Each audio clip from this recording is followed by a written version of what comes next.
It's all about LSU and Tennessee, Jay Johnson versus Tony Vitello. So, Skylar, you came up with the topic.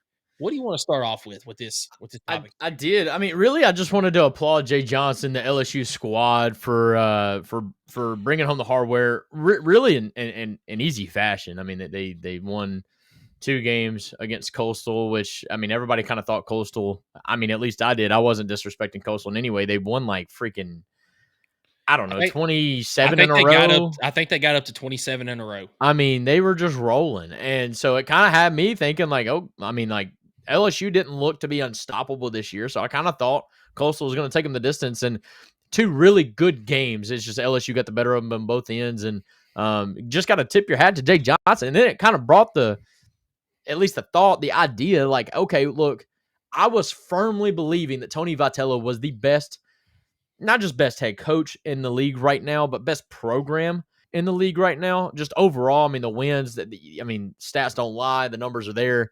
But then you blink and realize, wow, this is Jay Johnson's second natty at LSU in just 3 years. So it really sparks the conversation. LSU's a great squad. I think this is like their fifth or sixth natty since 2000. So like as a baseball program, and then the second one under Jay Johnson, and like I said, in the last 3 years, I mean, what are your initial thoughts? I mean, like, I know, like me, maybe it was homerism, but I really thought Tony V had the number one program in the nation. But I feel like Jay Johnson's knocking on the door saying, no, no, no, Tony, you're taking a back seat as of right now. But I don't think that's necessarily a bad thing. Yeah, I don't think it's necessarily a bad thing. I personally still think that right now Tony Vitello is definitely more established, and he's built a program from nothing. Where LSU has been they've been a baseball powerhouse for quite some time now. I mean, you had legendary coach Paul Maneri that won. I believe he won a couple of natties whenever he was at LSU, and then the coach before him also won. Let's see, I think Paul Maneri won one title, and then whoever was coach before Maneri won 2 titles, something along those lines. But Jay Johnson inherited a program that was still very good. Now, did he take that and further that? Absolutely. I mean, getting to pick up Paul Skeens in 23 and the amount of talent that was around Paul Skeens, and I know there's others on that team as well. It was unbelievable what he did in year one, leading LSU to the Natty.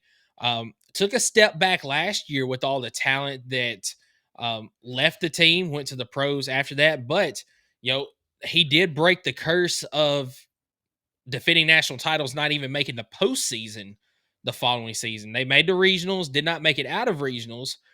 But then this year, bringing in the talent that he did, and honestly, I felt like LSU, while they had a fantastic pitching staff, they weren't the best all around batting team until you got to Tennessee.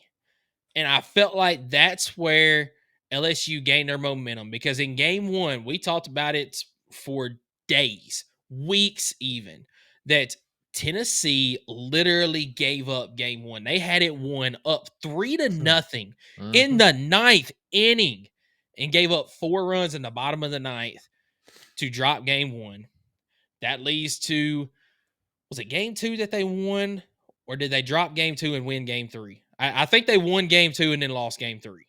Okay. Because I, game threes were our kryptonite this year. yeah, that sounds about right. Yeah. So you did come back, you bounced back in game two, but then you lost game three. And really, game two didn't go your way for a lot of it, but you ended up pulling out a win. But LSU took that series there and built on it. And they were just a machine that did not stop the rest of the season. They didn't just blow people out by any means, but they just consistently kept winning, did just enough. And they got a great draw all the way to the Men's College World Series, beat a Arkansas team that arguably was the most talented team in the country this year, beat them twice to make the finals, and just did whatever they had to. So Jay Johnson is doing a fantastic job down there, not taking anything away from him, and he is building a team that is going to compete year in and year out with Tennessee as one of the top teams in the nation.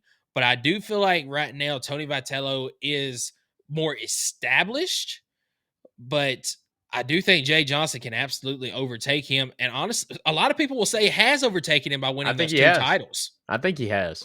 I mean, look, you say he's more established. I mean, yeah, Tony V's been at Tennessee a lot longer than obviously Jay Johnson's been at LSU, but you forget that he took Arizona to the World Series. I think even got runner up 2016. Yeah. Yeah. College World Series runner up in 2016. So like this isn't something new to Jay Johnson. I think he just got a great opportunity at LSU. I look at this year in particular, especially in our championship run last year, all the breaks that we capitalized on, LSU capitalized on the breaks. Um, the way like against Tennessee, yes, the way they took over game one late in the ninth and built on that, like you mentioned. But then like I think of their regional where they actually had to go into the second championship game, right? They got pushed all the way to the end in their regional and then eked out of that. I mean, nothing was easy for them to get to the World Series, but then they get to Arkansas, had to play them a couple times. But, as much as I want to say Arkansas gave it away, they would have still had to beat LSU twice at that point. But, man, they capitalized on Arkansas's mistakes.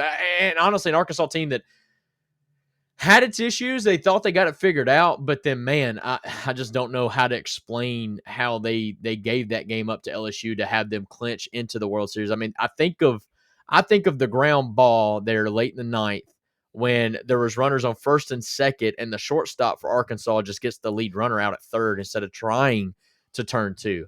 I don't know why he did that. I think in the post game he said, "Look, the ball was taking me that way, so I just got the lead out." And like maybe so, but like, dude, you took like one or two steps over to get that ball. Like you could have easily flipped it back over to second, got first, and then ended the game outright. Instead, you do get the guaranteed out, and you got the lead runner. Great, but you gave up that opportunity. You left that opportunity to bring the next batter to the plate, and if postseason baseball hasn't shown you before, if there's not 27 outs on the board, there is a chance for a team to win. And LSU did that. They built on it. And then, like I said, they really just never gave Coastal a chance. It was a 1-0 ball game in the World Series. I think it was a pitching and coaching masterclass in that game. Yeah. And then game two, I thought Coastal was going to have something for them. You got two coaches get tossed in the first inning. One thing led to another. Either way, Jay Johnson validated that 23 championship because a lot of people kind of wrote it off saying, well, look, you got three of the best players in the nation on one team. Of course, they're going to win. Well, now he just did it and didn't really have he had great players, don't get me wrong. He's going to have draft picks, but you didn't have that superstar Paul Skeens type player and still was able to go out there and win a natty. So Jay Johnson, third year at LSU, gets a second natty. And in my opinion, Tony V is taking a back seat right now. But I like that. I like that mentality because I think for Tony, his mentality. He's going to be hungry. He wants to be the best. And I think he knows now that Jay Johnson's got that second ring. Tony's going to be looking for that next one. And if you don't believe it, just look at the moves that we're making right now in the offseason. I mean, we're completely flipping the roster. Some of that has to do with the rule changes, right? The money sharing. We're having to cut back on a lot of our rosters. So a lot of these numbers that are hitting the portal are a little bit skewed. It's skewed heavily. But you've seen the portal pickups that were picked. I mean, just massive players. All AAC player. I can't remember his name, but Henry Ford from Virginia we picked up. I mean, just left and right, we're picking up some dogs that are going to be starting day one for Tony V here in the next season, and I'm looking forward to it. It's going to be a hungry Vols team. So, kind of moving away from this conversation a little bit, but sticking with baseball. You mentioned the revenue sharing that is going on now, having to lighten the roster a little bit. Two of the players that Tennessee has picked up in the portal this offseason have been two-way players and massive gets for two-way players. Do you think we might see some more two-way players on rosters all across the nation now that the numbers are going to be a little bit smaller? You can't have as many people on the squad. You're having to make sure that you pay these guys that are going to contribute and not have so much depth. Yeah, I mean, I could see that. But I think I don't know how this is going to work out. I think this is going to be a big learning year for every coach in the I SEC. agree. With how I mean, at that point, dude, head coaches are more managers now than ever. I mean, at this point, the way they're running their team, the program, everything. Um, I'm very interested to see the balance between bullpen versus position player. Like I don't know. Like I'm very intrigued to see how this all works. It's going to be ever changing. I think I heard on the VolQuest, quick plug for those guys. Great team. But I heard like the difference, and this is basketball, but just hear me out on how fast this is all changing. Dalton Connect, when he came to Tennessee, committed with only $100,000 NIL deal. Can you believe that? $100,000. And then you have the very next guy in line, who we're still waiting on his name to get called. I'm sure it's going to happen any moment. Chaz Lanier was like $1 million deal in 1 year. So I mean, I don't know how that's going to differ from baseball. I think one thing Tony Vitello has done really well at is getting eyes on the sport. Dude, Tennessee was not a school you thought of for baseball. I mean, early 2000s, late 90s, yes, but like mid to late thousands into the teen years. I mean, nobody.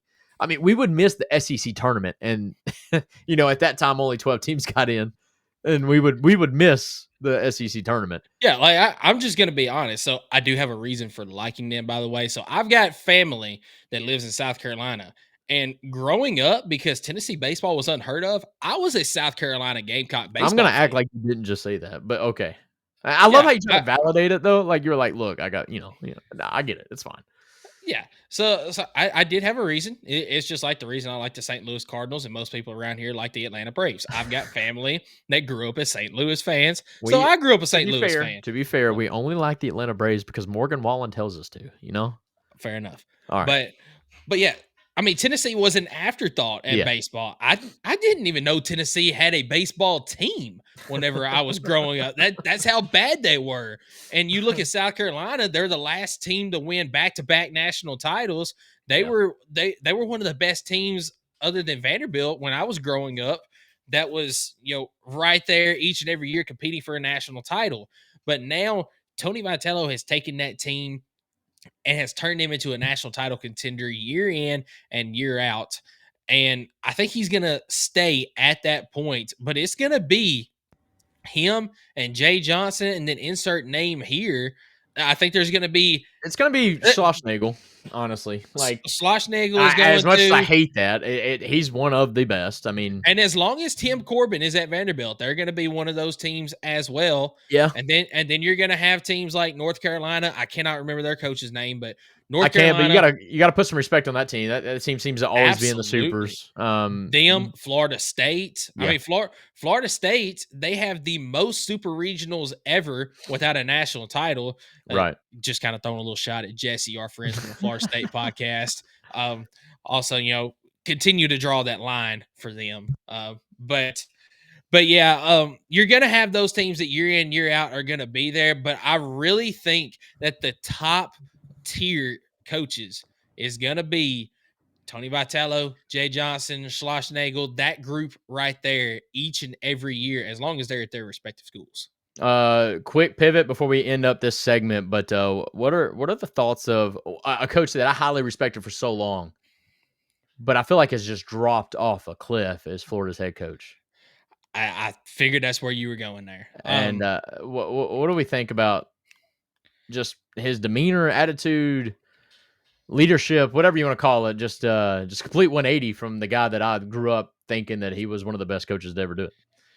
So I think it's seeing the NIL, the revenue sharing, all this stuff, the transfer portal around him, where when he was dominating the sport with Tim Corbin and all these other guys, they were at the very top, and now everybody else has caught up, and either he hasn't adjusted to it, which I won't say that he hasn't adjusted to it because he's got big name transfers year in and year out, as well.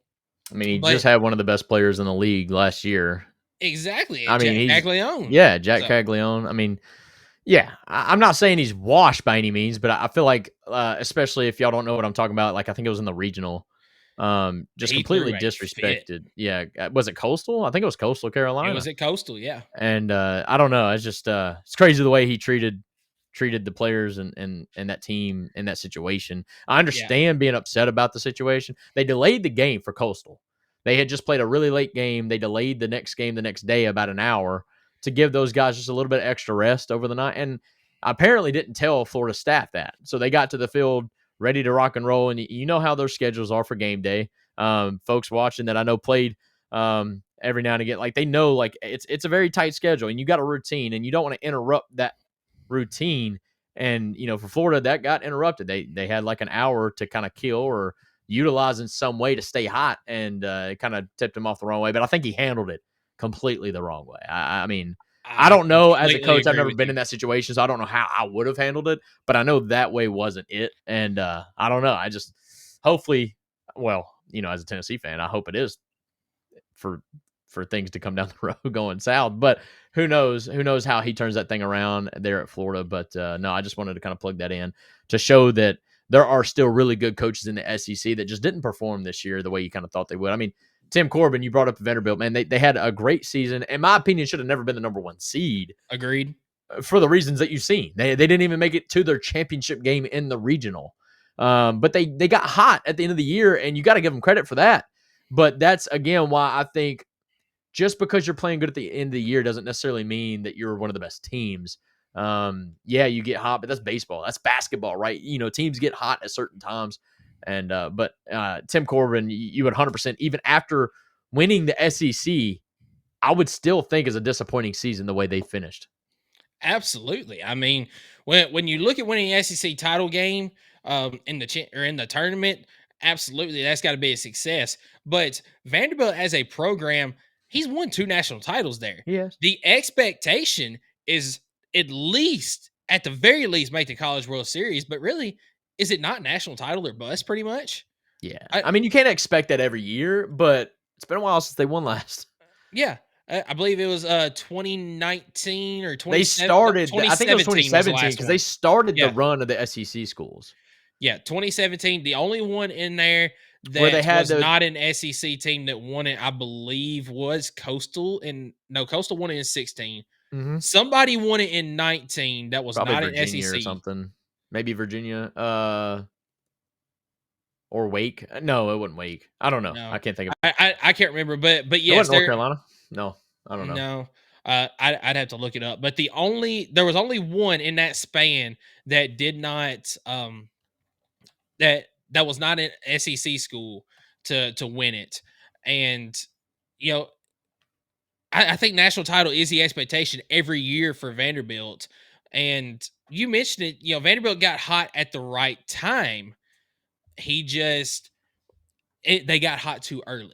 And Yeah. they had some flaws that were figured out in the regional, and those teams took advantage of it. I mean, Wright State Oregon really should have. State in 18. That's right, Oregon State. That's right. Yep. It Um, was it went Virginia. It went Vanderbilt, Virginia. I had the wrong timeline there.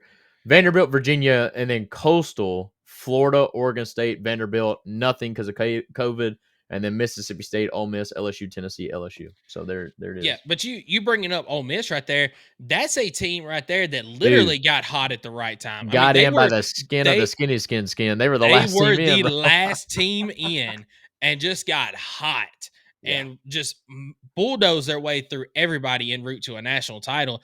And they were nowhere near the best team in there, but it's a team that gets hot at the right time.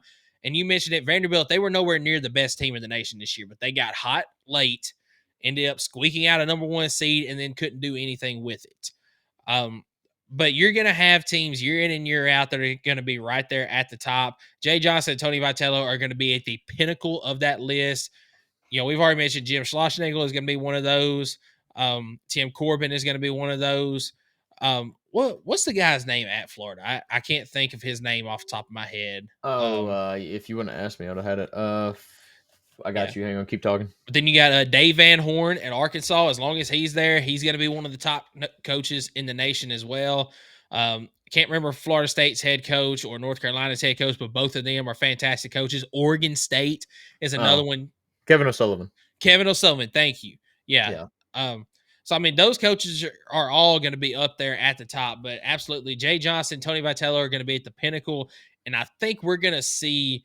I think we're going to see several more titles between these two guys in the years to come, with some others sprinkled in there as well. Right on. Dude, I got nothing left on this topic. I wanted to bring it up because I think it was important. Talk a little bit of baseball as it did officially wrap up with LSU getting that natty. They probably won the Jello shot contest by a million because it's usually between LSU and Tennessee when we're in town. But no, Yeah, I but mean, just LSU still they dominate Tennessee when it comes to the Jello shot. we won it the year we won the World Series. Calm down. Yeah, I'm but pretty sure we LSU did. wasn't in there. Well, it doesn't matter, okay? Like we won it. No, but you got to tip your cap to LSU. Man, what a special ride that was there at the end of the year. And Jay Johnson, like I said, it just like validating that first natty with Paul Skeens and company. Being able to follow it up, not even just 2 years later, getting another one. And Tony V got some work to do, man. I think this is going to be cool if we can make a run and not even win it, but just get to like the championship series next year. I mean, people, you know how they talk about Tennessee and Vanderbilt being the SEC champions because it kind of went Vanderbilt, Tennessee, or whatever. You would start talking from a national perspective of how baseball runs through LSU and Tennessee. Like it would be kind of cool to have those type of headlines and eventually, hopefully, just have it be Tennessee at some point. But no, I like it. Tony V's going to be hungry and can't wait to see the boys in action next year.